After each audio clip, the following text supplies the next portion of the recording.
Monique's point of view. Hello mga bilat! This is your beautiful legit online seller, Monique Estelia.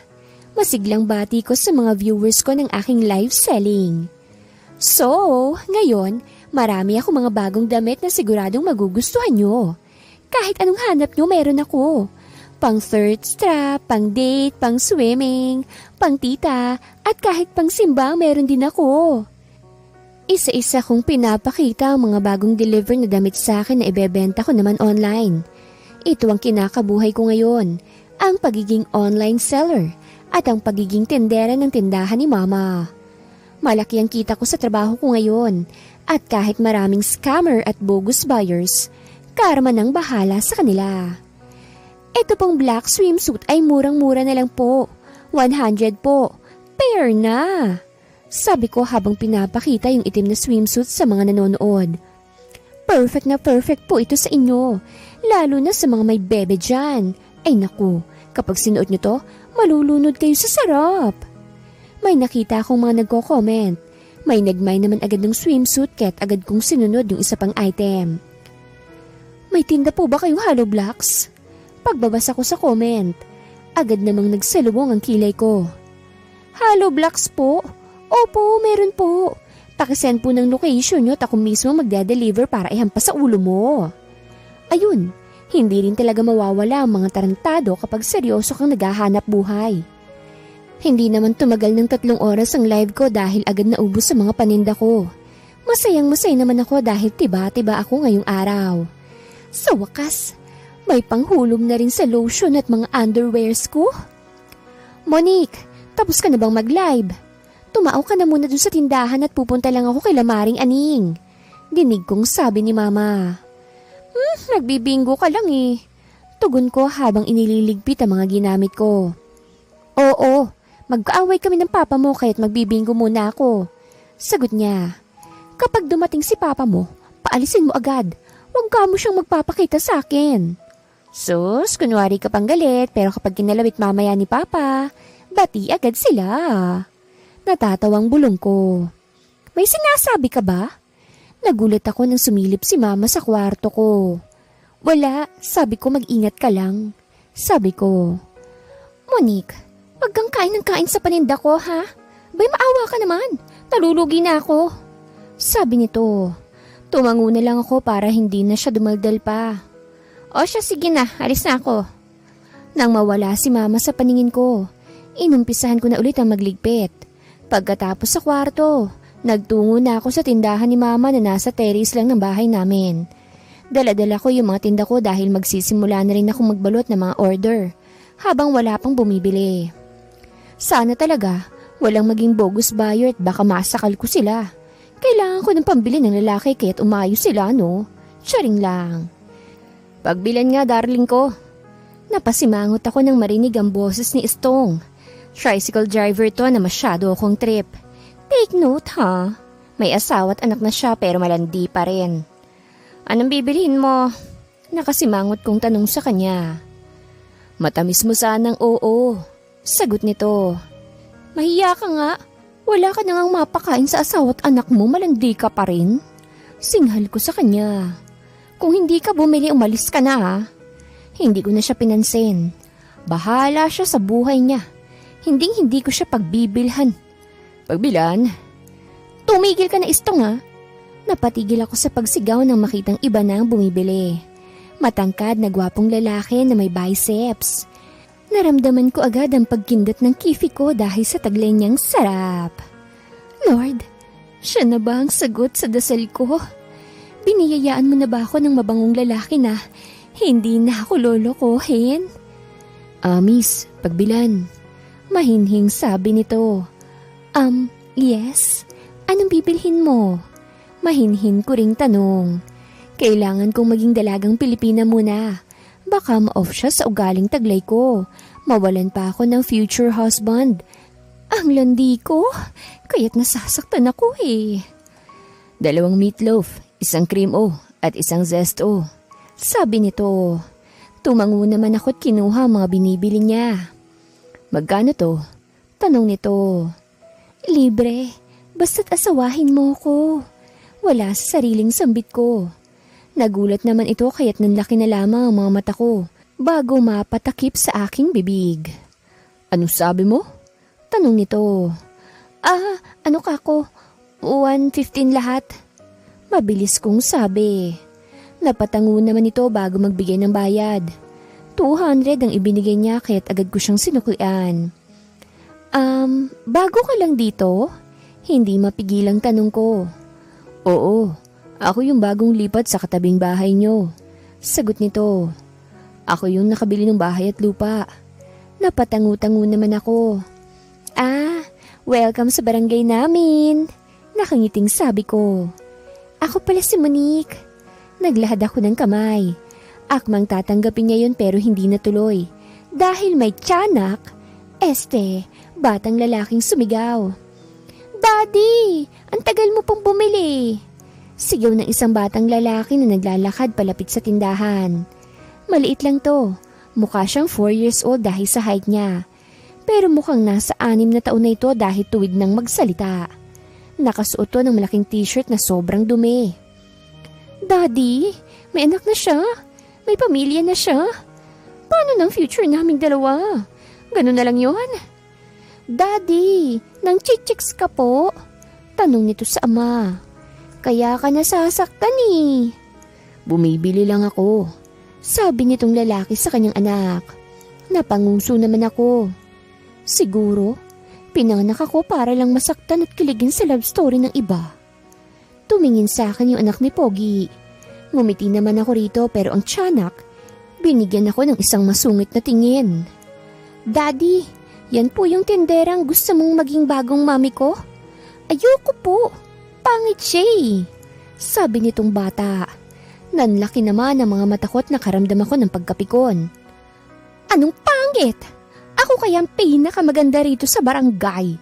Masungit kong sabi sa kanya. Aba, balag po pala mga tao rito. Sabi nung bata at umiiling-iling pa.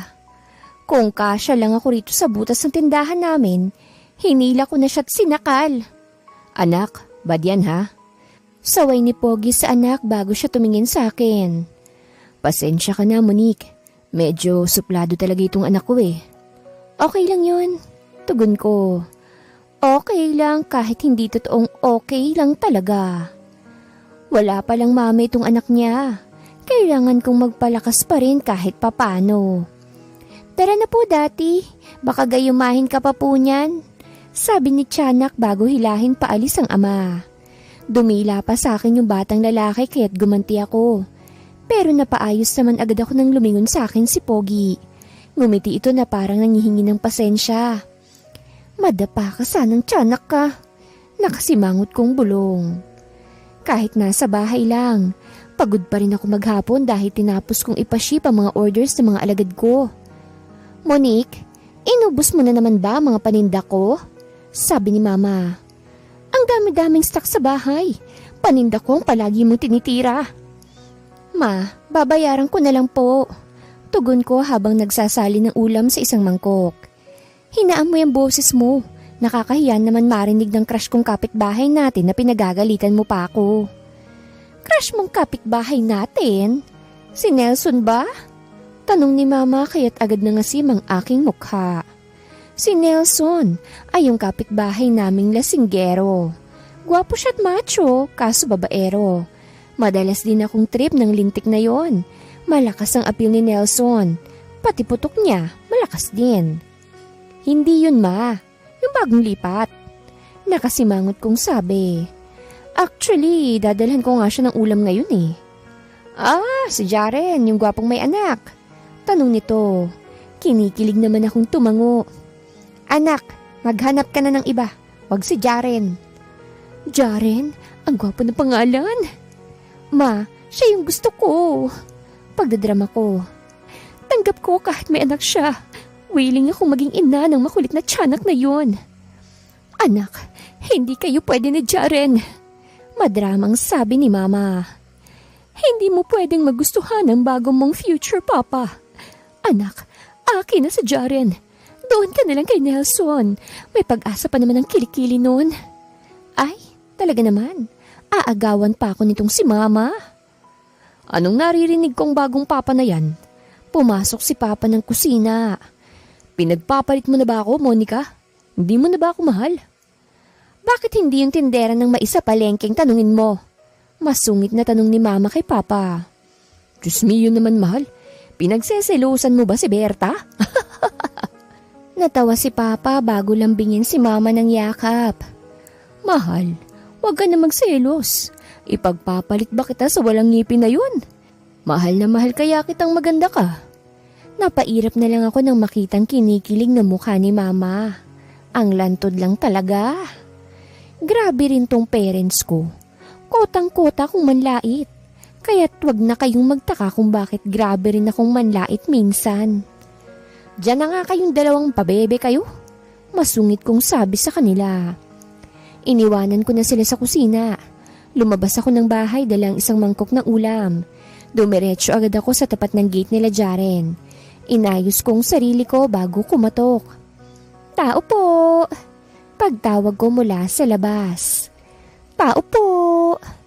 Ilang sandali lang ay bumukas ang gate at iniluwal ang isang tiyanak. Charing lang. Hi! Bati ko sa anak ni Jaren kahit napipikon pa rin ako dahil sa ginawa nito kanina. Ay, pangit lang pala. Masungit na sabi nito bago padabog na isarado ang gate. Abat, bastos tong batang to ah. Bigla ulit bumukas ang gate. Handa na sana akong suminghal pero napaayos ako nang makita sa Jaren. Nasa likuran niya yung tiyanak niyang anak. Ah, ikaw pala Monique. Nakangiting bati sa akin ni Jaren. Pasensya na sa pagsarado ni Jorem sa gate ah. May topak lang kasi siya. Ayos lang. Sabi ko. Ito pala tinolang manok. Niluto ko. Sakto pala, kakain pa lang kami. Nakangiting sabi ni Jaren bago kuhanin sa akin ang mangkok na may ulam. Salamat Monica. Ibabalik ko na lang tong mangkok bukas. Walang anuman. Sabi ko. Sana magustuhan mo yung luto ko. Papa, kain na tayo. Singit ni Jorem. Huwag mo nang pansinin yan, halata namang crush ka lang niya eh. Nilingon ni Jaren ang anak kaya't nagkaroon ako ng pagkakataon para dilaan to. Papa, nagdidilaan niya ako. Sumbong ni Jorem sabay turo pa sa akin. Mukha kang tik-tik. Jorem, gusto mong ma-face the wall? Saway ni Jaren sa anak. Halata namang inis na inis si bata batuta. Kaya't nasayahan ang kalooban ko. Satisfying kayang manginis at magpaiyak ng batang makulit. O sige na, Jaren, naalis na ako ah. Paalam ko. Enjoy ka sa pagkain ah. Thank you rin, Monique. Nakangiting sabi nito. Lumitaw ang kanyang dalawang dimple dahil sa pagngiti niya. Kumindat na naman tuloy ang kifi kong bigla. Masayang tumalikod ako at naglakad pa uwi sa bahay. Kahit naabutan kong naglalampungan si mama at papa sa kusina, deadman na lang ako. Tinanggap ni Jaren ang ulam na binigay ko. Kinikilig na sabi ko. Oy, baka walang ulam yung aso nila. Hirit ni mama na ikinalaki ng mga mata ko. Mama, ang sama mo. Maktol ko. Huwag ka na nga pong kumain. Salamat na lang sa lahat. Natawa naman si mama. Ay, eto naman.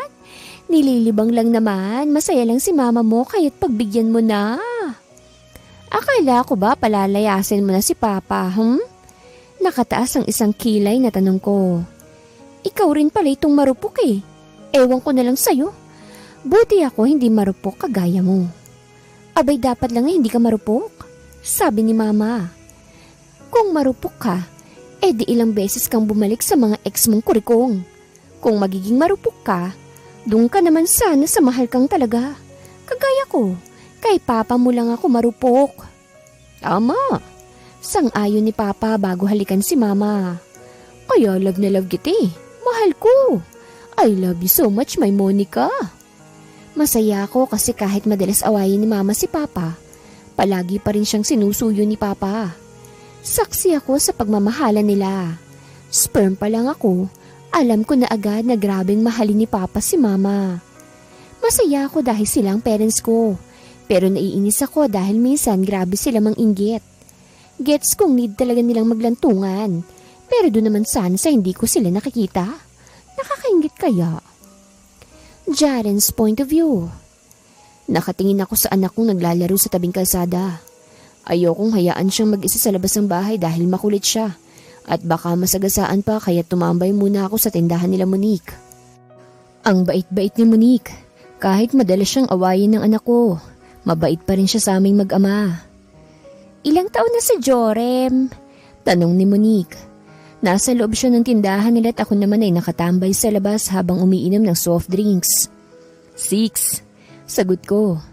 Grade 1 na siya ngayon. Matalinong anak ko pero tamad lang mag-aral. Mabuti, nasasabayan mo yung pagiging hyper at topake niya, no? Tanong muli nito. Ay nako, hindi ko masabayan minsan niyang si Jorem. Kaya't hinahayaan ko na lang hanggang maging ayos na siya. Natatawang sabi ko. Hindi ko rin naman kayang saktan yan dahil baby ko yan eh. Oh, ang sweet mo naman. Sana ganyan ka rin sa future child nating dalawa. Sambit nito kaya't napalingon ako sa kanya. Namumulang buong mukhang umiwas to ng tingin. Natawa na lamang ako dahil sa kanyang reaksyon. Wala namang kaso sa akin pumasok muli sa isang relasyon. Kaso, ang gusto ko yung mas mamahalin si Jorem. Sa ngayon kasi, mas focus ako sa anak ko. Gusto ko yung tanggap din siya ng babaeng papasok sa buhay ko. May sumubok na rin kasi noon. Nagtiwala naman ako pero palihim pala nilang sinasaktan si Jorem. Simula noon na trauma na ang anak ko sa mga babaeng pakiramdam niya ay may gusto sa akin. Pagbilan nga ako, pangit. Hindi ko na malayang nakalapit na pala si Jorem at kinalampag ang tindahan nila Monique. Ano ba yan? Pangit na ng tindera tapos mabagal pa. Hindi ako mabagal at pangit. Ayaw lang kitang pagbilhan. Masungit na sabi ni Monique sa anak ko. Makakalampag, kala mo naman may perang pambili. Mayaman ako, ikaw ang poor. Sagot sa kanya ni Jorem. Ipinakita ni Jorem ang 1,000 hawak niya. Bigay yun ng ninong Kylie niya kagabi. Ito wala kang ganitong pera no. Sus, marami ako niyan. Sabi ni Monique.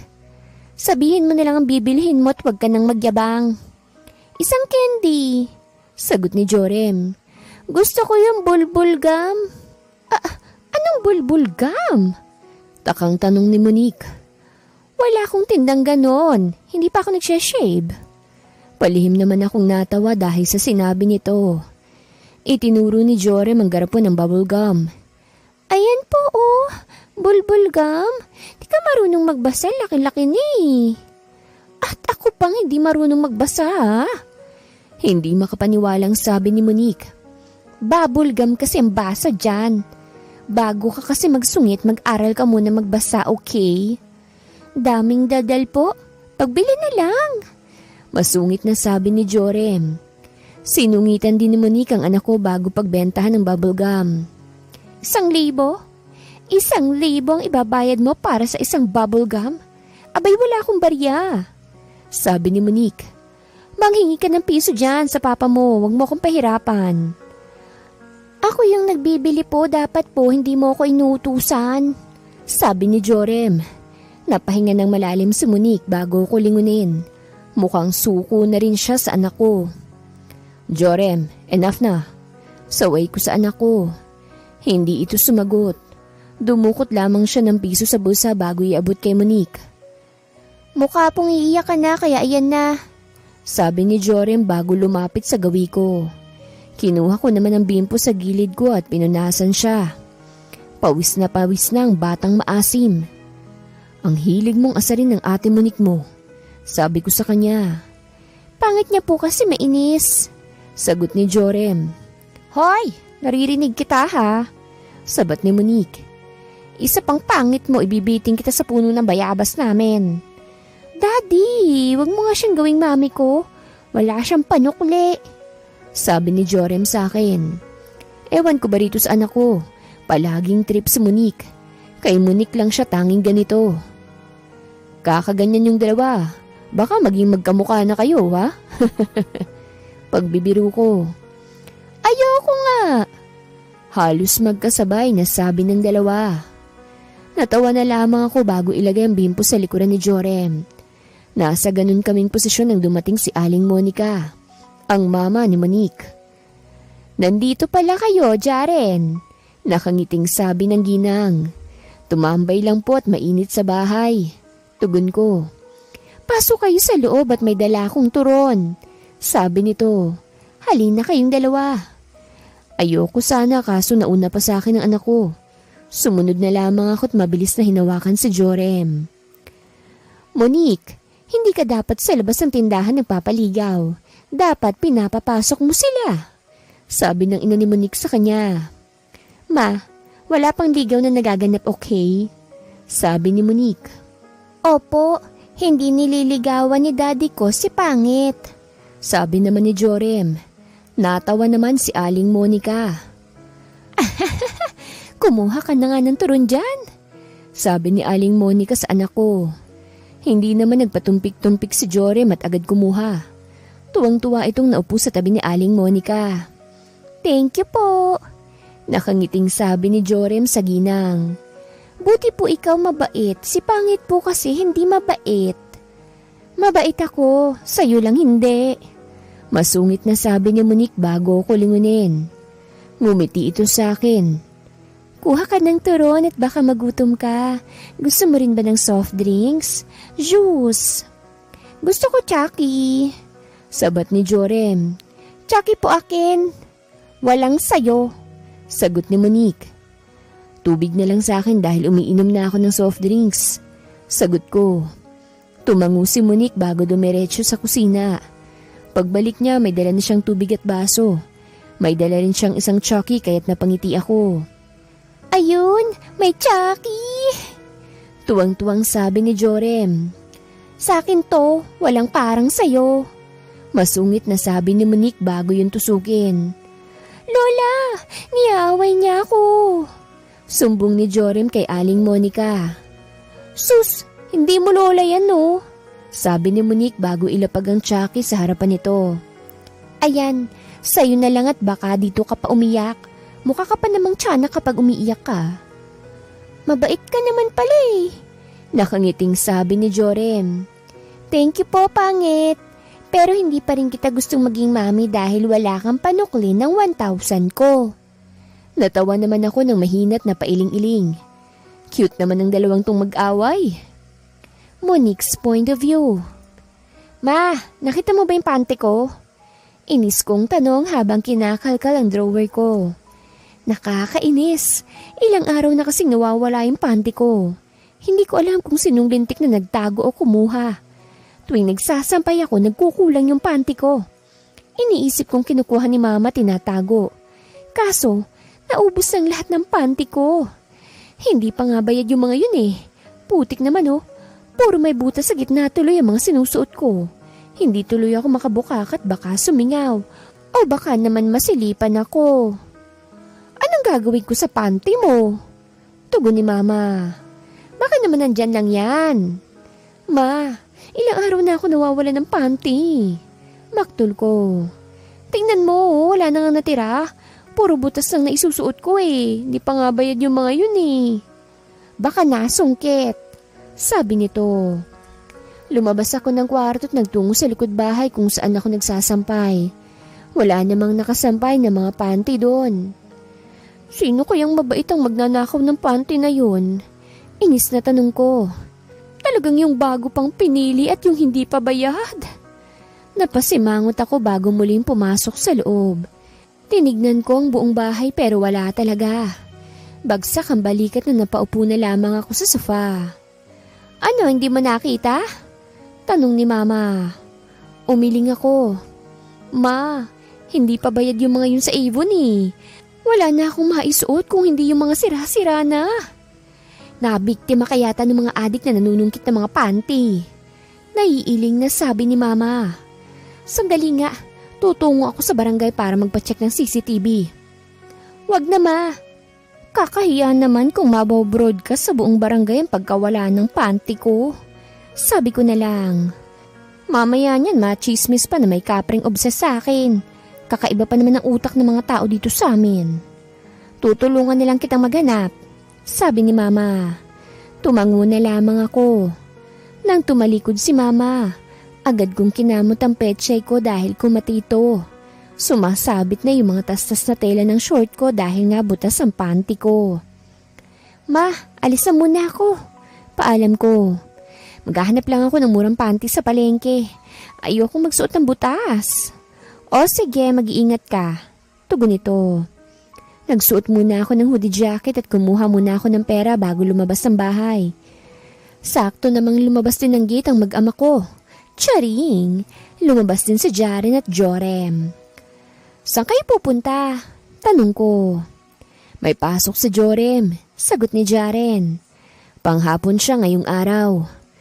Napatango naman ako. Hindi kasi naka-uniform si Tiyanak, kaya't akala ko gagala sila. Sabay na ako maglakad sa inyo Madadaanan ko naman yung school papuntang palengke. Sabi ko. Medyo gumaan ang mood ko dahil nakita ko na ulit si Jaren at si Tiyanak syempre. O sige. Tugon ni Jaren. Tinignan ko si Jorem kung aalma pero tahimik lang ang batang Tiyanak. Sabay-sabay kaming naglakad na tatlo. Pinagtitinginan pa nga kami. Mukha kasi kaming perfect family. Bakit tahimik ka? Pansin ko kay Jorem. Natatai ka no? Hindi po Mabilis na sabi nito. Iniisip ko lang kung paano ko gagantihan yung nagtapon ng bag ko sa basurahan.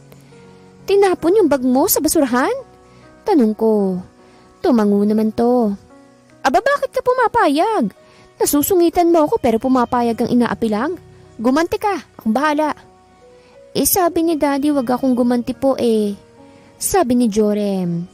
Sabi niya, magsumbong na lang po ako kay teacher, wala namang nagagawa si teacher ko. Hindi makapaniwalang napatingin ako kay Jaren. Monique, no harassment. Sabi nito, ayokong turuan ng anak kong maging palagante. Inaapi kasi yung bata. Sabi ko, kapag naulit pa gagawa na ako ng aksyon. Sabi nito, napasimangot naman ako at tumango lang. Wala naman akong karapatang magreklamo dahil hindi ko naman anak si Jorem. Baka magalit lang sa akin si Jaren. Ilang sandali ngayon nakarating na si Jorem sa school niya. Pumasok ang bata sa loob at naiwan naman kami ni Jaren sa labas. Samahan na kita sa palengke. Sabi nito. Bibili rin kasi ako ng mga stocks ko. O sige. Naglakad na kaming dalawa papuntang palengke. Sinamahan ko muna siyang mamili ng mga kailangan niya sa bahay. Ewan ko nga kung napikon siya dahil nangingialam ako sa pagbili niya. Thank you sa pagtulong na mamili. Nakangiting sabi ni Jaren. I really appreciate it. Malit na bagay. Tugon ko. Pumasok kami sa isang clothing store. Pinaupo ko muna siya sa isang gilid bago ako namili ng mga panty. Sana nga hindi sumingaw si Kifi ko. Nakakahiya naman kung maaamoy ni Jaren. Anong binili mo? Tanong ni Jaren habang pabalik kami. Mga panty. Sagot ko. May linti kasing magnanakaw ng panty ko sa sampayan Naubos na yung panty ko.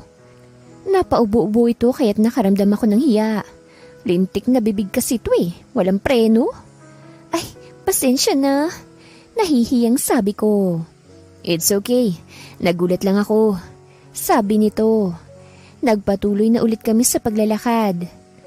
Maganda siguro kung i-report mo sa barangay yung nangyari. Baka mapahama ka niyan. Sabi ni Jaren.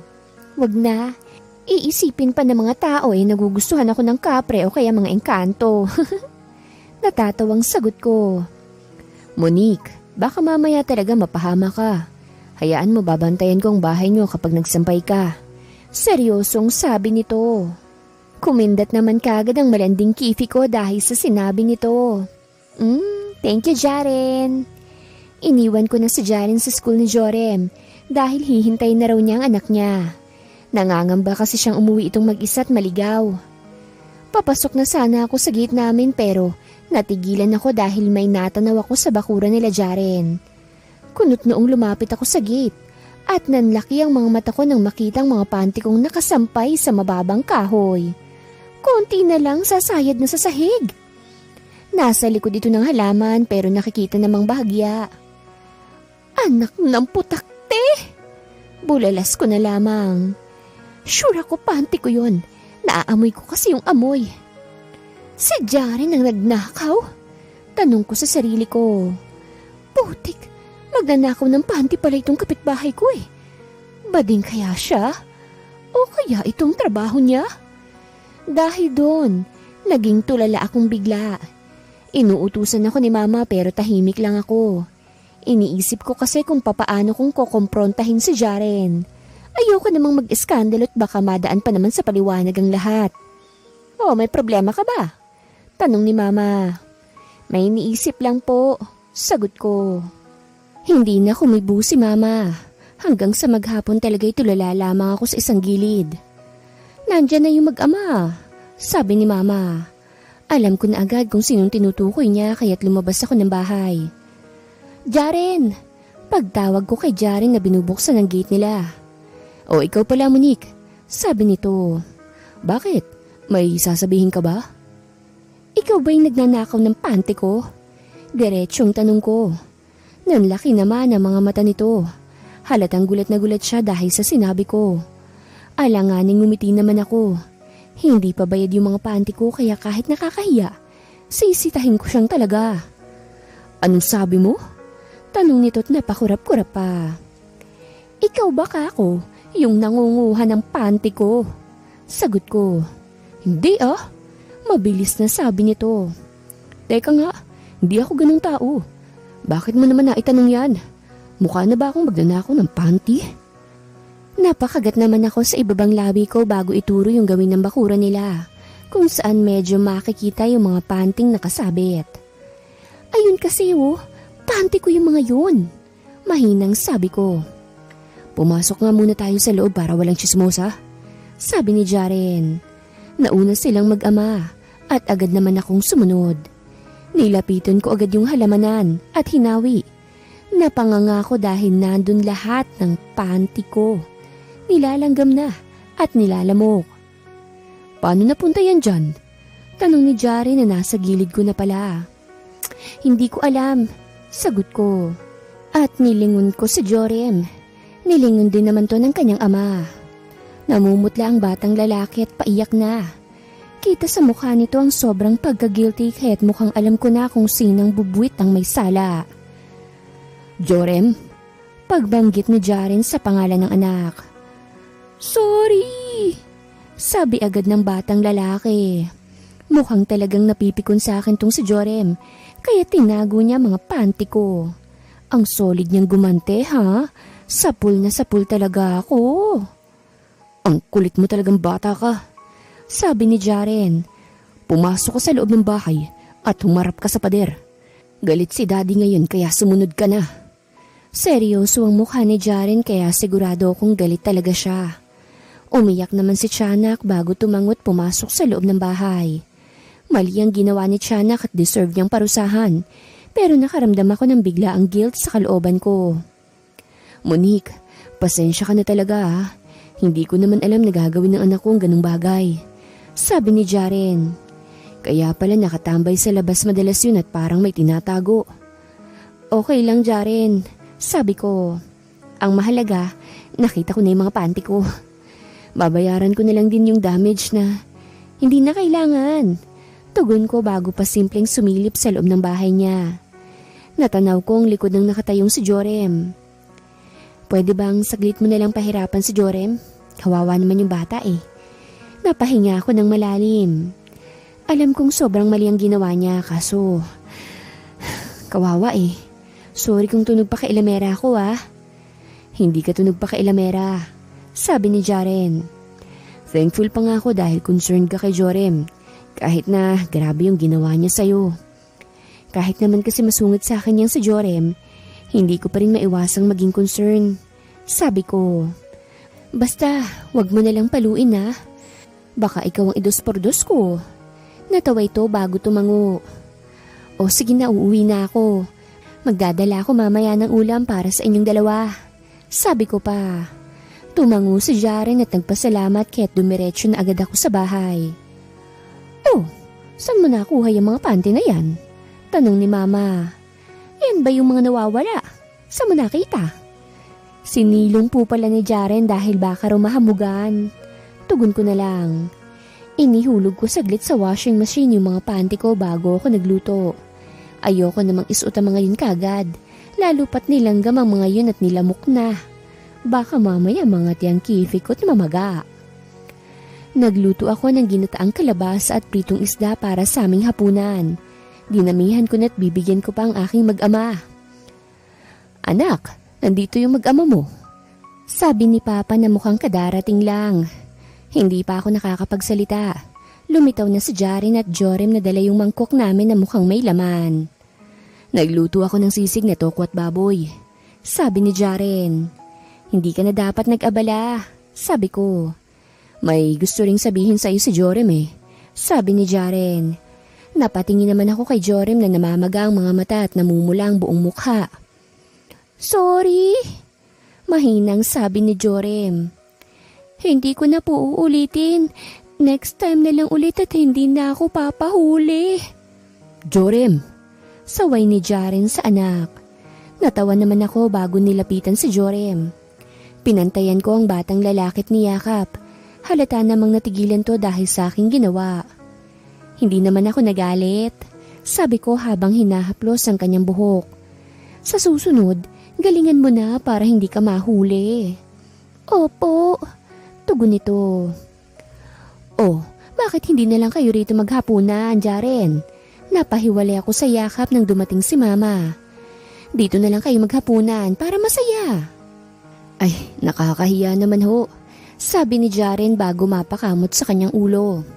"Huwag ka nang mahiya," sabi ni Mama bago ito hinila at pinaupo. "Mas masayang kumain kapag marami tayo sa hapag." Mukhang wala na namang magagawa sa Jaren kaya tumango na lamang siya. Hinawakan ko na rin si Jorem at pinaupo sa tabi ng kanyang ama. Naupo naman ako sa tabi ng batang lalaki.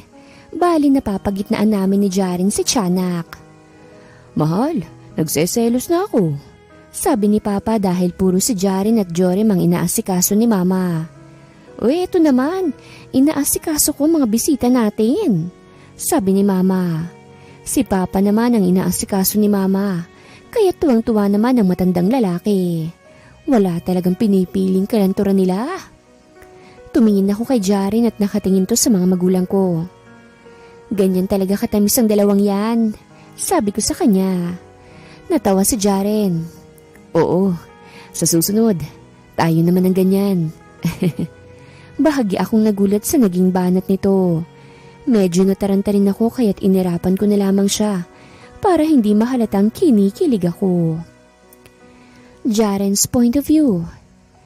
Napahinga na lamang ako ng malalim habang inaayos ang gamit ng anak ko. May bigla ang meeting party sa company na pinagtatrabahuhan ko, kaya't kailangan kong pumunta. Kahit nakakahiya, ibinilin ko muna itong si Jorem kay Monique. Isa akong virtual assistant ng malaking kumpanya. Work from home ang pinili ko kasi ayokong iwanan si Jorem. May malaking bonus daw na pamigay mamaya kaya't gusto ko rin pumunta.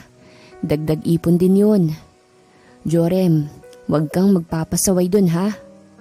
"Opo, at wag rin po akong gagawa ng kalokohan. Palagi rin po akong makikinig kay Tita Monique dahil magagalit ka po kapag hindi. Daddy, paulit-ulit po ikaw." Pagputol nito sa sasabihin ko. "Jorem, paulit-ulit ako para hindi mo makalimutan ang mga bilin ko sa'yo." Sabi ko sa kanya. "Uuwi rin ako mamayang gabi, di na ako mag-overnight doon." Tumango ito. "Daddy, kapag nag-chicks ka doon, wag ka na pong umuwi ah. Susumbong kita kay Tita Monique." "Hindi mang chichik si Daddy doon, ano ka ba?" Natatawang sabi ko. "Sige na, aalis na ako." Lumabas kami ng bahay at nagtungo kila Monique. Pwede naman sila sa bahay kaso maraming ginagawa si Monique, kaya mas mabuting dito na lang. "Monique, iiwan ko muna si Jorem," sabi ko bago ilapag yung bag na may konting damit ni Jorem. "Babalik ako mamayang gabi. Kapag makulit siya, pakisabi agad sa akin ha." "Akong bahala dito sa anak mo. Kapag makulit, ibibitin ko agad sa puno ng bayabas." Natatawang sagot niya. Natawa rin ako bago halikan si Jorem. "Alis na si Daddy ah. I love you." "I love you po, Daddy." Tugon nito bago tumakbo papasok sa bahay nila Monique. Feel at home na si Jorim kila Monique kahit madalas mag-away ang dalawa. Ako nang bahala sa anak mo, kaya't hindi mo kailangang mag-alala. Sabi ni Monique. Ingat ka na lang dun sa party niyo at mag-enjoy ka ha. Marami ring girls doon. Wala naman akong pakialam sa mga girls at nandito yung girl na gusto ko. Nakangiting sabi ko. Babanat ka pa o sige na umalis ka na. Sabi nito. Okay, ingat din kayo ng anak natin ha. Binigyan ko siya ng isang kindat bago ako tuluyang umalis. Sumakay ako ng taxi para mabilis ang pagpunta ko sa kumpanya namin. Nang makarating doon ay marami na ring tao at medyo nagsisimula na rin yata sila. Jaren! Nakangiting lumapit sa akin ang boss ko. I'm glad you came. Akala ko hindi ka sisipot. Hindi na ho ako nakasipot ng mga nakaraan kaya't babawi po ako ngayon. Tugon ko. Tumango ito bago ko ayain sa mga kasama niya. Ipinakilala niya ako sa maraming tao doon na hindi ko kilala. Jaren, ito ang assistant ko naman sa kumpanya. Nakangiting sabi ni Sir bago ko iharap sa isang babaeng kilalang kilala ko. Napaseryoso naman ako bigla ng mukha. Jaren, she's Glenda. Yes sir, kilala ko ho siya. Seryosong tugon ko. She's my ex-partner. Oh, that's good pala. Nakangiting sabi ni Sir. O papano? Iwanan ko muna kayo dahil may sasalubungin pa ako. I'll be back later. Tinapik ni Sir ang aking likod bago siya umalis. How are you? Tanong ni Glenda. How's our child? Anak ko lang. Madiing sabi ko. Inabandona mo kami at binalak mo pa siyang patayin. Kaya wala ka ng karapatan sa anak ko. Jaren, pinagsisisihan ko ng bagay na yon. Narealize ko na sobrang mali ng nagawa ko. Sabi nito. Jaren, bumalik ako para sa inyo ni Jorem. Pwede na ulit tayong maging isang buong pamilya. Pwede mong makita si Jorem kung gusto mo. Pero wala ka nang babalikang pamilya. Pagbutol ko sa sasabihin niya. May bago ng mama si Jorem. Kaya't magpakaina ka na lamang sa kanya. Nilayasan ko siya't lumapit na lang sa mga kakilala at kaibigan ko. Nang mabuo si Jorem ay parehas kaming walang-wala. Pero nagpursigi ako. Nang maipanganak si Jorem, binalak tong patayin ni Glenda kaya't nagalit ako. Umalis si Glenda at sumama sa mayamang lalaki. Inabandonan niya kami ni Jorem para lang sa isang lalaki. Nagsimula ang party at nag-enjoy naman ako. Nakisali rin sa mga palaro dahil malaki ang mga papremyo. Bandang 4:00 ay namahinga muna ako sa isang gilid dahil napagod ako. Nag-cellphone ako at binuksan ang social media account ko. Live selling video agad ni Monique ang bumungad sa akin. Kasama niya si Jorem kaya't agad kong pinindot yun. Guys, bilhin niyo na tong panty po. Sabi ni Jorem bago ipakita ang panty. Pwede mo po siyang isuot sa ulo. Anak ka ng tatay mo, huwag mo ipakita sa screen yung panty at baka maban tayo. Sita ni Monique sa anak ko. Sabihin mo na lang sa kanila yung parada, huwag mo na ipakita. Ngumuso naman si Jorem at kumuha ng isang dress. Ito po, bilhin nyo na. Sabi ni Jorem. Ang hindi bumili walang ulam mamayang gabi. Natawa na lang ako dahil naging magulo ang live ng dalawa.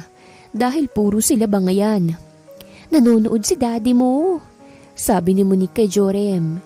Hi daddy. Kumaway si Jorem. Bukas ka na umuwi po ah. Gusto ko pang guluhin si tita Monique. Natawa naman ako at nag-comment na namimiss ko na silang dalawa.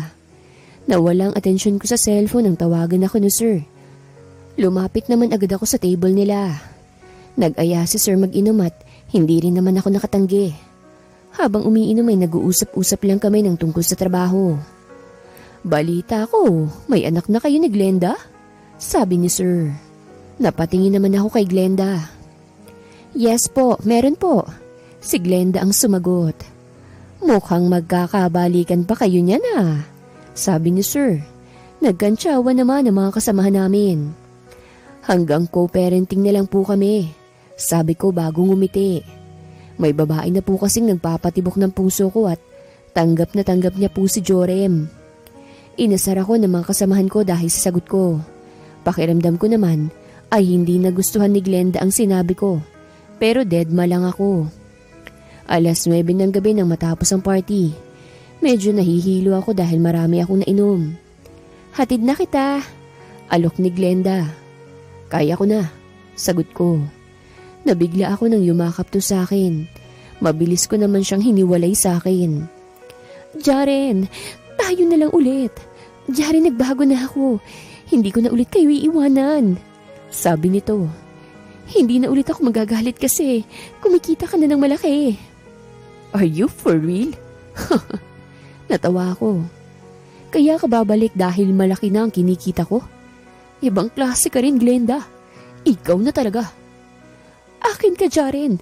Akin kayo ni Jorem. Sabi nito. Walang sayo, kaya tumigil ka na. Malamig kong sambit bago siya talikuran. Lumabas ako ng kumpanya at mabilis na pumara ng taxi. Napasandal na lamang ako sa upuan ng taxi habang nasa biyahe.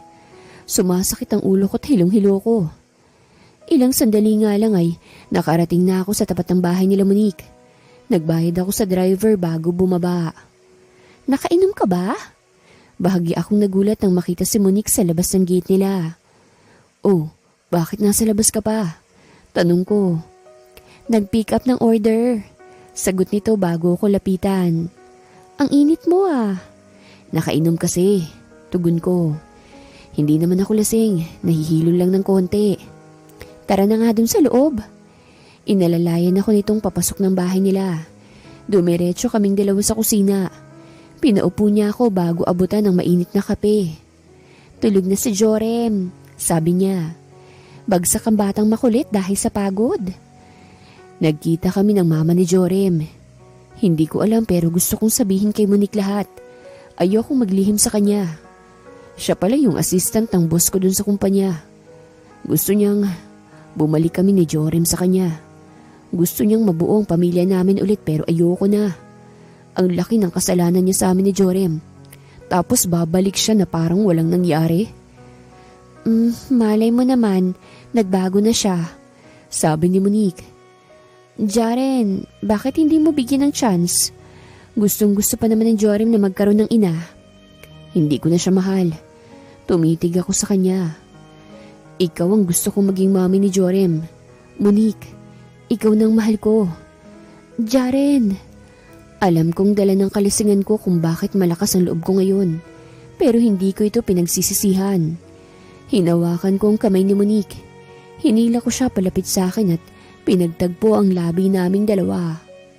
Kontento na ako sa kanila ni Jorem, kaya't hindi ko ipagpapalit ang buhay ko ngayon sa kahit na anumang bagay. Monique's point of view. Para akong baliw na kinikilig-kilig habang nagsasangag ng kanin. Wala lang, masaya lang ako ngayon. Sa sobrang saya ko nga, kumakanta ng bubukaka ang bulaklak ang aking kifi. Anak, mukha kang tanga, sabi ni mama sa akin. Nadiligan ka ba ni Jaren kaya't nagkakaganyan ka? Mama naman, ang advance mo po. Nakangiwing sabi ko. Masaya lang ako, okay? Wala pang nangyayaring diligan. Nakatabi mo lang matulog yung mag-ama, nagkakaganyan ka na. Naiiling na sabi ni mama. Yes, sa tabi ko rin natulog si Jaren. Pasensyahan sa ex niya. Sa piling ko na nagpapahinga ang mag-ama. Alam kaya ni Jaren na tululaway ka kung matulog? Biglang sabi ni mama kaya't napasimangot ako. Ma, wag kang bitter, okay? Nakasimangot kong sabi. Natawa lang ito bago nagpatuloy sa paglalagay ng plato sa lamesa. Saktong matapos akong maghain ay pumasok si Papa. May dala itong basahan. Anak, pakisabi kay Jaren, may babae sa harapan ng bahay niya. Sabi ni Papa. Asawa niya raw. Nagsalubong naman ang kilay ko bago lumabas ng bahay. May maputing babae nga sa harapan ng gate nila Jaren. Maganda to at sexy. Sino ka? Tanong ko sa kanya. Hindi ko rin mapigilang magsungit sa kanya. I'm Glenda. Pagpapakilala nito bago ngumiti sa akin. Jaren's wife. Nandito ba siya? Jaren's wife. Kung ganun siya yung mama ni Jorem na tiyanak. Ah, si Jaren? Tulog pa kasi si Jaren tsaka si Jorem. Sagot ko. Masarap pa yung tulog ng mag-ama dun sa kwarto ko. Kung gusto mo, bumalik ka na lang ulit. So, ikaw yung pansamantalang pamalit sa akin ni Jaren? Tinignan ako nitong mula ulo hanggang paa. Not bad. Kaso pwede mo na siyang iwanan ngayon. Bumalik na ako kaya't siguradong sa akin ulit magkakandara pa si Jaren. Nakakaba na siya. Kapag hinampas ko to ng 2x2, tiklop to. You're wrong, miss. Kunwaring natatawang sabi ko. Hindi ako temporary. Mahal na mahal ako ni Jaren kasi hindi ko sila iiwanan. Mukha namang napikunto dahil sa sinabi ko. Pero hindi ako nagpatinag. Nakipagtagisan ako ng tingin sa kanya.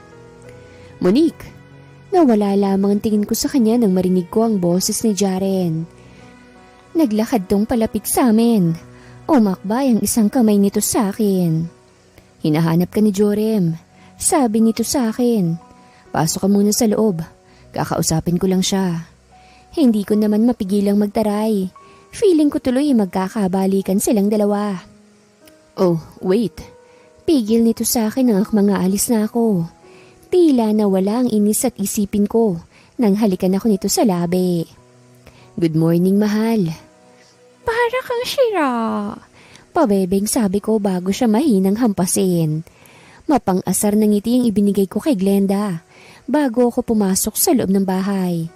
Dumiretso ako sa kusina at nagsisimula ng kumain sila mama. Nandun na rin si Jorim na umiinom ng gatas. Andyan daw po yung totoong mami ko? Tanong ni Jorem. Oo, kausap ni daddy mo. Sagot ko. Hala, ba't iniwan mo po? Bahala ka, maagaw yun. Sabi nito. Hindi yun, may tiwala ako sa daddy mo. Sagot ko bago siya lagyan ng pagkain sa plato. Ikaw, hindi mo ba sasalubungin yung mami mo? Bakit ko pa po siya sasalubungin nandito ka na? Saad niya. Mas okay ka na po kaysa sa kanya. Mukha naman pong hindi ka mangiiwan eh. Paano kita iiwanan? Halos 20 lakad ang layo ng bahay namin sa bahay niyo. Natatawang sabi ko. Tumango ito bago nagsimulang kumain.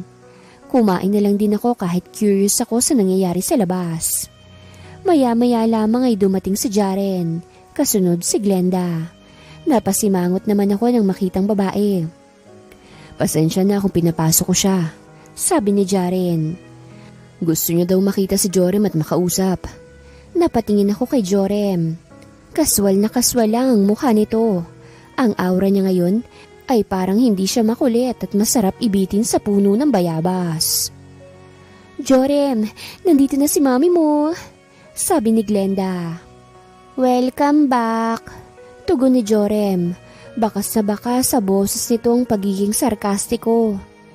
6 na po ako, iniwan mo kami ni daddy, ilang buwan pa lang ako. Anak, sorry na, sabi ni Glenda. Nagkamali ako, sana mapatawad mo ko. Bumalik na ako ngayon at hindi ko na kayo iiwanan ng daddy mo. Magiging masayang pamilya na tayong 3. Ayoko. Nakasimangot na sabi ni Jorem bago ko ituro. Siya lang po ang tatawagin kong asawa ni daddy. Ikaw po hanggang mami na lang kita. Huwag mo na pong guluhin si daddy. Jorem, ako ang mami mo. Kaya dapat ako lang magiging asawa ng daddy mo. Sabi ni Glenda. Ayaw mo bang mabuo ang pamilya natin? Ayoko na po. Sagot ni Jorem. Ayoko pong masaktan si daddy. Okay na po sa akin si Tita Monique ang maging asawa niya. Kahit po pangit si Tita Monique at walang panukli sa tindahan. Love naman niya si daddy at hindi iiwan. Hindi ko naman maiwasang matouch dahil sa sinabi ni Jorem. Pero napikon din ako at gusto siyang hampasin. Glenda, wag mo nang ipilit ang hindi pwede. Sabi ni Jaren. Hindi ko ipagdadamot si Jorem sa'yo. Pero itong puso ko, ipagdadamot ko. Si Monique na ang mahal ko at siya nang gusto kong kasamang tumupad ang mga pangarap ko pa. Huwag ka na sanang manggulo sa amin, Monique. Naiinis naman ang mukha ni Glenda. Mukha pala siyang wakwak. Kung ganun lang din pala, edi iyon na yung anak mo. Inis na sabi ni Glenda. Hindi ko naman talaga gusto yung bata na yan eh. Ikaw lang ang gusto ko. Pero kung ayaw mo, bahala ka na. Sana hindi kayo maging masaya. Padabog itong umalis. Abat, tarantado yun na. Inis na sabi ni Mama. Akmang hahabulin niya ito pero mabilis siyang pinigilan ni Papa. Naglakad palapit si Jaren sa pwesto namin ni Jorem. Naupo siya sa tabi ng anak. Sorry, sabi ni Jaren sa anak. Bakit ka naman po nagsosorry? Takang tanong ni Jorem. Daddy, hindi po ako galit, okay? Masaya pa nga po ako kasi wala yung tunay kong mami. Ayoko po sa kanya. Ngumiti si Jaren bago yakapin ng kanyang anak. Napangiti na lamang din ako habang nakatingin sa mag-ama. Ikaw ha? May tinatago ka palang sweet side. Pangaasar ko kay Jorem. Kung sinabi mo agad na gusto mo kong maging mami, edi sana naging super bait ko na sa'yo. No choice lang po. Namumulang mukhang sabi nito. Tinawanan ko ito kaya lalong namula ang kanyang mukha. Napatingin ako kay Jaren habang tumatawa. Malamyos ang tingin nito sa akin. I love you, mahal. Malambing na sabi nito. Napatahimik naman ako dahil sa kilig. Kainis naman to, para naman tanga. Nag-open tuloy ng kusa yung legs ko. Pasensya na. Jaren's point of view. Napahinga na lamang ako ng malalim habang nakatingin sa letter na ipinadala sa akin ng teacher ni Jorem. Inaasahan ko na naman to kaso hindi ko naman akalain na magkakatotoo talaga. Daddy! Nilingon ko agad si Jorem. Kasunod nito si Monique na bitbit ang kanyang bag. Jorem, may sinaksak ka raw ng lapis. Seryosong saad ko sa kanya. Nawala naman ang ngiti nito at napalitan ng kaba. Sinasabi ko na nga ba? Nagpadala ng letter sa akin yung teacher mo. Sabi ko sa kanya. Ano bang sinabi ko? Hindi ba masama ang manakit? Bakit ginawa mo pa rin ha? Gusto mo bang mapalo? Tinatapon niya kasi yung bag ko sa basurahan. Mahinang sabi nito. Tapos yung mami pa niya kinurot ako at sinabunutan nung nagsumbong ako. Bakit hindi mo sa akin sinabi yan? Kunot noong tanong ko. Tara sa school. Seryosong sabi ni Monique bago patunugin ang kanyang kamao. Hindi naman nagdalawang isip na tumango ako. Binuhat ko sa Jorem bago kami lumabas. Tahimik lang kami habang naglalakad. Walang gustong magsalita dahil pares kami ni Monique na mainit ang ulo. Nang makarating sa school, ay nadatnan namin ang teacher niyang nag-aayos ng upuan. Ma'am, excuse me po. Sabi ko kaya't napatingin sa amin ng guro. Ako po yung father ni Jorem. Kayo po pala, sabi nito. Pumasok po kaya't maupo. Papunta na rin po yung nagre-reklamong magulang ng kaklase niya eh. Pumasok kaming naupo. Tahimik lang si Jorem habang nakanguso at nakakandong sa akin. Ma'am, alam niya ho bang binubuli si Jorem? Tanong ni Monique sa guro. Oho, napagsabihan ko na rin po yung bata. Sagot ng guro. Tinatanong ko naman ho si Jorem kung nauulit pa yun pero umiiling naman siya. Hindi pa ho natitigil yung kaklase niya eh. Sabi ni Monique. Alam niyo ho bang sinasaktan si Jorem ng ina ng batang sinaksak niya ng lapis? Mukha namang nagulit ang guro dahil sa isinuwalat ni Monique. Hindi na nakasagot ang guro dahil dumating ang isang pamilya. Masama ang tingin ng mag-asawa kay Jorem, habang yung batang lalaki naman ay nakayuko. Pansin kong may sugat ito sa mukha. Tignan niyo yung ginawa ng anak niyo sa anak ko. Galit na sabi ng babaeng medyo may edad. Abay, hindi niyo ba tinuturuan ng mabuting asal yan? Kung mag-aanak kayo, turuan niyo naman sana ng mabuting asal. Bakit hindi yan ang sabihin mo sa sarili mo? Galit ding sabi ni Monique. Makulit si Jorem pero marunong siyang gumalang. Yung anak niyo ba? Binubuli niyang anak namin pero hindi gumaganti si Jorem. Tapos nung nagsumbong sa'yo si Jorem, sinaktan mo pa? Ano bang utak meron ka? Ano sinasabi mo? Sinungaling yung anak mo? Sabi ng ginang. Hindi sinungaling ang anak ko. Madiing sabi ko. Kung ang asawa niyang nagsabi ng ganung bagay, baka kanina ko pang nasapak.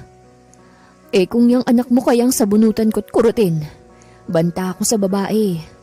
Kalma, sabi ni Monique bago hawakan ng kamay ko. Akong gagawa nun para fair.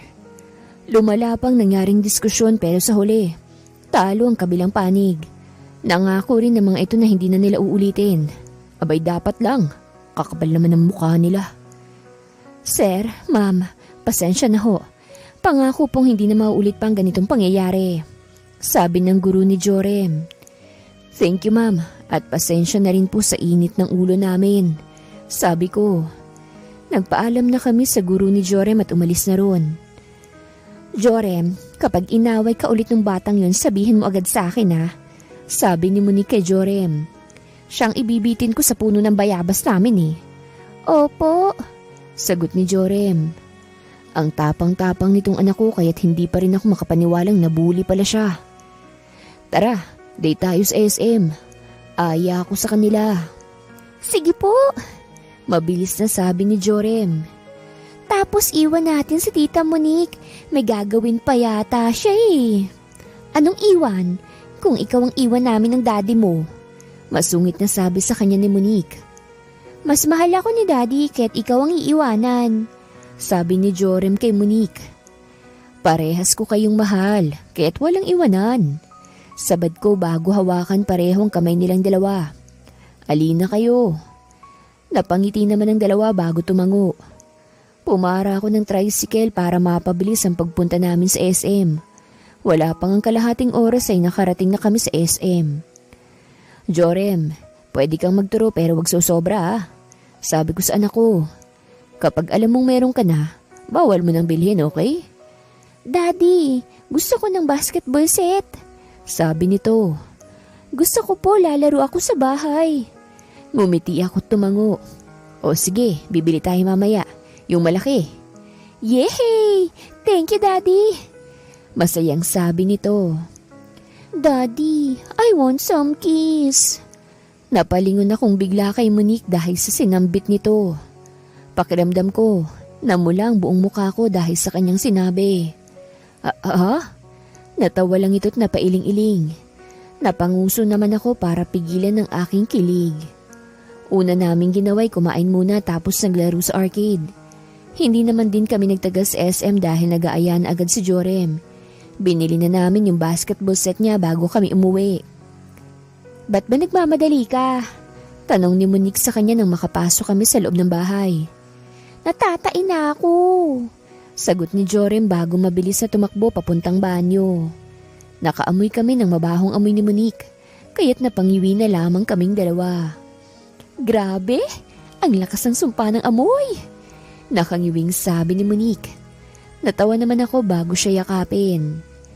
Monique, pwede na natin gawin yung sinabi mo kanina sa mall. Malambing kong sabi sa kanya. Trip ko lang sabihin yun kanina, no? Sabi nito. O sige na, mahal. Nakangusong sabi ko. Natawa naman to bago pagtagpuin ang labi naming dalawa. Napangiti naman ako at pinagalaw ang aking labi.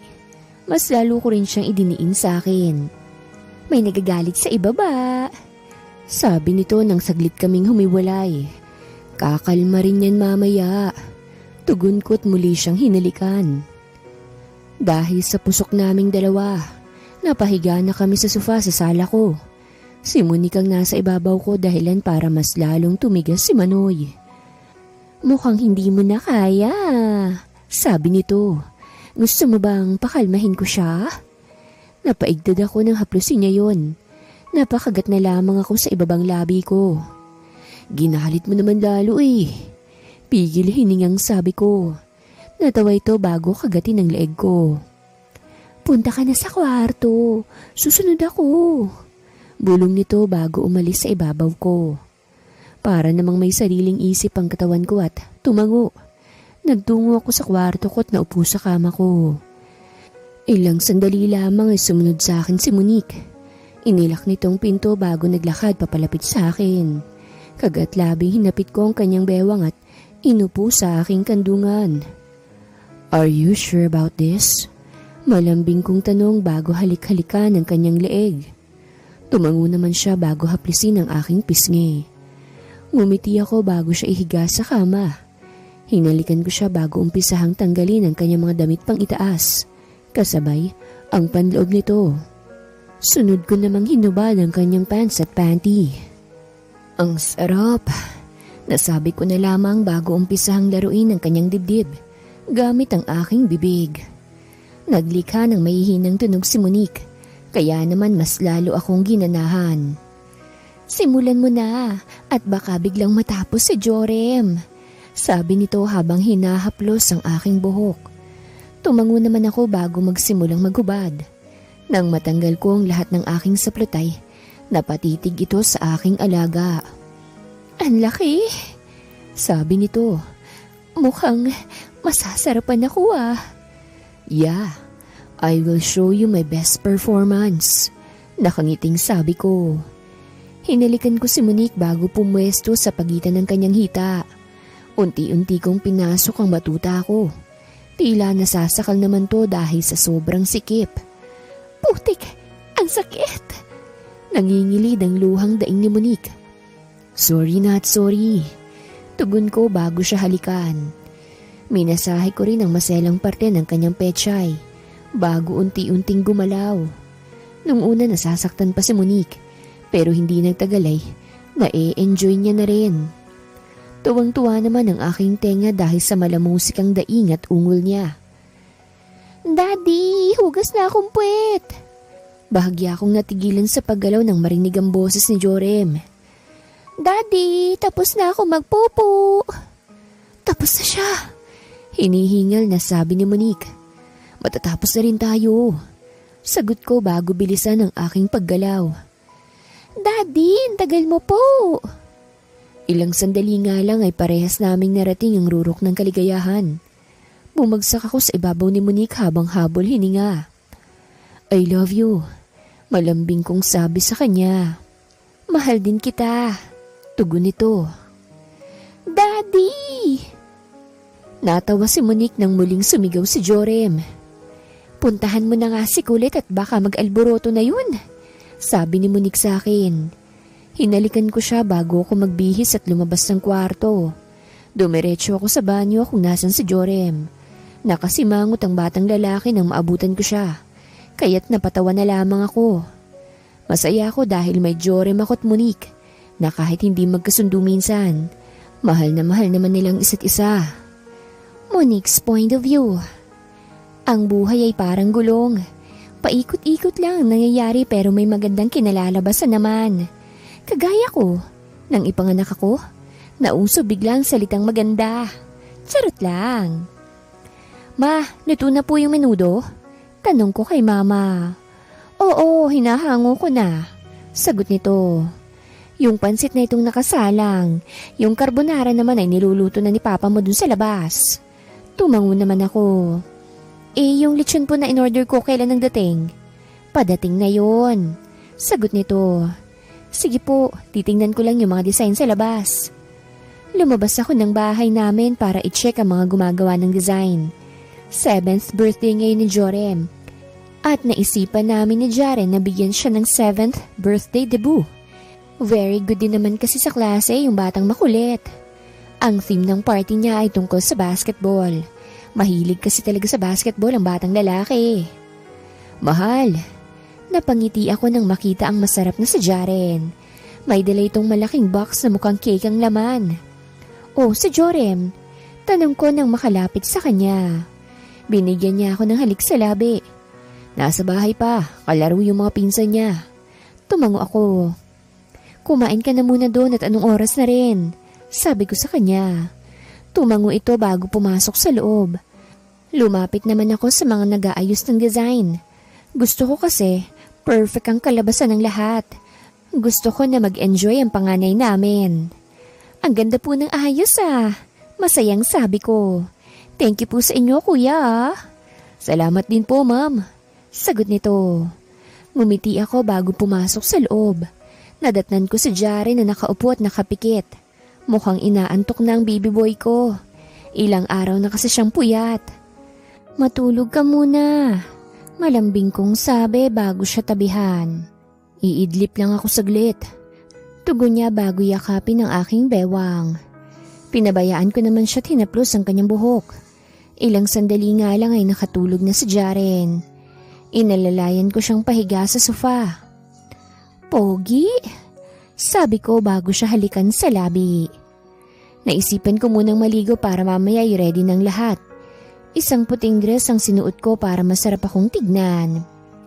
Ay, ang taba ko na. Sabi ko habang nakatingin sa salamin. Ganito pala talaga kapag minamahal ng tama. Lumipas ang oras hanggang sa mag-alas 4 na. Tulog pa rin si Jaren kaya't ako na munang nag-asikaso sa lahat. Happy birthday kulit! Bati ko kay Joren bago ito halikan sa pisngi. Thank you, mami kong pangit. Masayang sabi nito. Mami nang tawag niya sa akin pero kasama pa rin ng pangit. Madalas pa rin kaming magbangayan, pero mas madalas namang sweet kami sa isa't isa. Natutulog pa si daddy mo eh, sabi ko sa kanya. Okay lang po, sabi niya. Pinaupo ko na siya dun sa upuan niya sa harap dahil magsisimula na. Nagsimula muna kami sa 7 Roses. May mga batang babaeng magsasayaw kay Jorem. Hindi ko alam kung nasisihan ba siya sa nangyayari dahil hindi ito nakangiti. Jorem, ngiti ka naman. Mahinang sabi ko sa kanya. Hindi nakinig ang batang makulit. Ngumiti lang ito nung ikapitong batang babae na ang sinayaw niya. Diyos mio, lumalantod na yata ang batang makulit. Sunod na naganap ang 7 bluebills na sinundan ng 7 cupcake. Ang huli ay ang 7 candles. Kabilang ako doon, pati na si Jaren. Nagsisimula na pala. Napalingon ako kay Jaren na kalalabas lang. Bagong ligo ito pero halata namang bagong gising din siya. O sakto, ikaw nang susunod na magbibigay ng mensahe. Sabi ko sa kanya. Tumango lamang ito. Nang mag-turn ni Jaren, nagsimula na itong magsalita. Happy birthday anak, paninimula niya. Lumalaki ka na anak, parang dati, baby ka lang na super sweet at pinanggigigilan ko. Jorem, bawasan na ang pagiging makulit ha, lalo na ang pang-aaway mo kay mami mo. Always akong nakasupport sa'yo at always kang love ni daddy. Tandaan mo na ikaw ang number 1 baby ko, okay? I love you so much anak. I love you daddy. Nakangiting sabi ni Jorem sa ama. Ako naman ang susunod na magsasalita kaya't kinuha ko na kay Jaren ang microphone. Happy birthday, tiyanak! Bati ko sa kanya. Jorem, unang-una sa lahat, gusto kong magpasalamat dahil tinanggap mo ko na maging mami mo. Kahit madalas tayong mag-away, palagi kitang mahal at ikaw ang number 1 baby ko. Mag-aaral kang mabuti at lumaking may respeto ah. Love na love kita. Thank you po, Mami. Naiiyak na sabi nito. At di ba humiling ka ng regalo sa akin? At natupad yun. Nakangiting sabi ko sa kanya. Jorem, magiging kuya ka na. May baby na si Mami sa tiyan. Buntis ka? Gulat na tanong ni Jaren. Nakangiting tumango naman ako. Natawa na lamang ako nang dambahin ako ng mag-ama ko. Hindi ko rin maiwasang maluha dahil napaluha na rin sila. Magiging mabuting kuya po ako. Umiiyak na sabi ni Jorem. Thank you po, Mami. I love you po. Mahal din kita, Jorem. Mahal na mahal kita kahit na hindi ka sa akin. Humiwalay to sa yakap at pinahid ang luha ko sa mukha. Pakakasalan kita, Monique. Pakakasalan kita kagad. Iahanda ko agad ang magiging kasal natin. Salamat, Jaren. Nakangiting sabi ko. Ikaw ang babaeng gusto kong makasama, Monique. Ikaw ang babaeng gusto kong maging ina ng mga anak ko. Masaya ako dahil ikaw ang magiging bagong mami ni Jorem. I love you, mahal. I love you. I love you. Sinapo nitong magkabilang pisngi ko at tinadtad ako ng halik sa labi. Mahal na mahal ko kayong dalawa ni Jorem. Masaya ako dahil dumating kayo sa buhay ko. Tugon ko. Masaya ako magsisimula ng bagong buhay kasama ninyo. Muli kaming nagyakapan. Nagpalakpakan naman ng mga tao sa paligid namin, kaya't napangiti lalo ako. Ramdam na ramdam ko na masaya talaga sila para sa amin. Magsisimula ng panibagong kabanata sa buhay ko kasama si Jaren at Jorem. Alam kong maraming pagsubok na darating sa amin at lalampasan namin yon. Wakas.